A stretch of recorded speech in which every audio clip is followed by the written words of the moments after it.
perfect ng family niyo. Anong feeling na maraming nagmamahal sa'yo, Tigwen? Doon ko nakita yung pangarap ko. Gusto ko maging ikaw.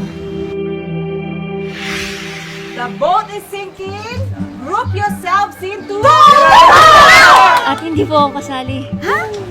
Batang babaeng nakabuntot kay Gwen ngayon. Si Jasmine yan. Nasaan ang pamilya mo? Hindi mo alam?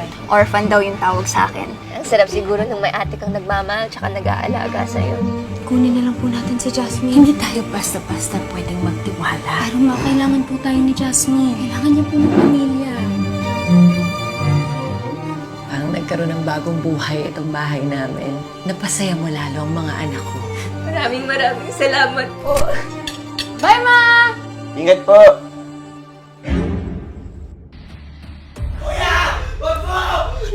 Si Boy! Si Boy! Han, looban daw tayo.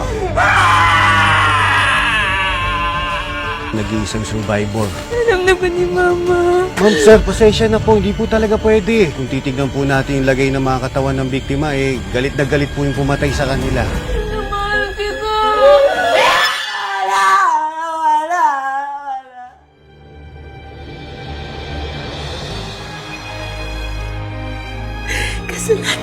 Inanakin natin sila yung may malasakit sa kapwa.